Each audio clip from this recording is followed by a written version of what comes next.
Hoje a gente vai entrar na mente de um dos personagens mais atormentados e complexos da literatura. Vamos fazer um mergulho fundo no thriller psicológico de Fyodor Dostoiévski, Crime e Castigo. A história toda gira em torno de uma pergunta que, olha, é bem desconfortável.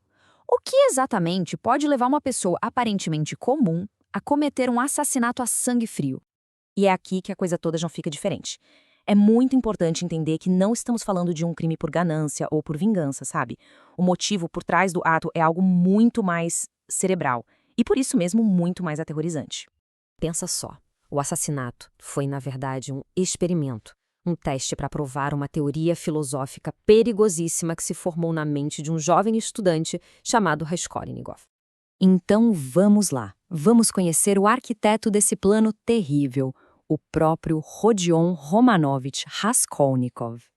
Olhando assim pela descrição, a gente pensa, pô, esse cara não tem nada de monstro. Um jovem inteligente, de boa aparência, alguém que, em tese, teria um futuro brilhante pela frente.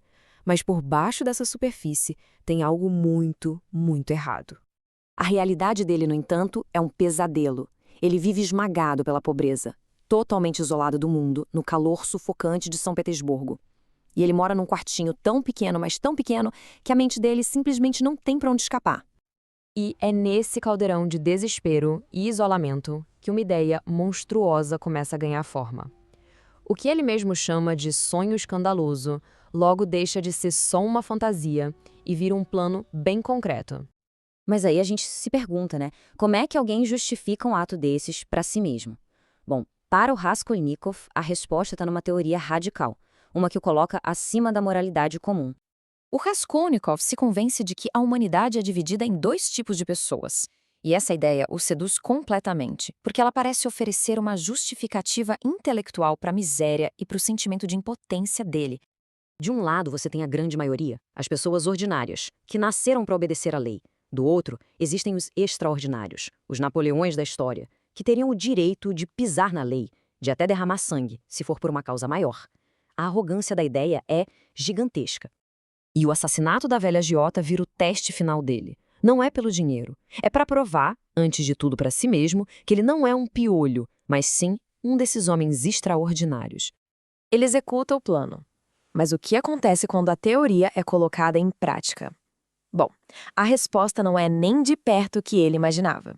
Quase que imediatamente, o Raskolnikov descobre a grande ironia do seu crime.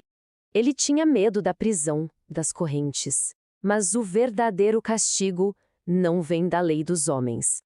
A própria mente dele se torna a sua cela. Ele é consumido pela febre da paranoia, fica completamente isolado de todo mundo por causa do seu segredo. O tormento moral é constante dia e noite. Aliás, um detalhe genial, o próprio nome dele, Raskolnikov, vem da palavra russa para cisão, para divisão, o que simboliza perfeitamente esse eu dele, que está completamente fraturado, dividido. E essa mente fraturada se torna o campo de batalha de duas forças gigantes e opostas, cada uma lutando pela alma dele. De um lado está a razão, na figura de Porfírio, o investigador super astuto. Ele não precisa de provas, ele usa jogos psicológicos, porque ele acredita que a culpa vai fazer o Raskolnikov se entregar sozinho, como uma borboleta que voa em direção à chama. Do outro lado está a fé. E quem representa a fé é a Sônia, uma jovem que vive a pior situação possível, mas que é o oposto total do Raskolnikov. Ela não tem orgulho intelectual, ela tem humildade, sacrifício e uma crença profunda na redenção pelo amor. O Raskolnikov se vê, então, encurralado entre esses dois caminhos. A verdade vai ser encontrada pela lógica afiada do Porfírio ou pelo caminho espiritual que a Sônia oferece. O dilema que se apresenta para ele é brutal. É continuar vivendo nesse inferno particular da própria mente ou enfrentar o sofrimento público da confissão na esperança de talvez um dia encontrar a paz. No final das contas, o tormento do isolamento fica insuportável. A teoria, a razão, o orgulho, nada disso consegue protegê-lo da própria consciência. E ele se volta para o único caminho que promete algum tipo de perdão, o de Sônia. E é Sônia quem o guia, mostrando que a única saída é através de um processo bem doloroso. Primeiro, confessar o crime. Depois, aceitar o sofrimento como uma forma de purificação. Só então a redenção pode, de fato, começar. E ao escolher o sofrimento, ao aceitar o seu castigo, Raskolnikov finalmente abandona aquela teoria maluca e começa a longa e difícil jornada para reencontrar a própria humanidade.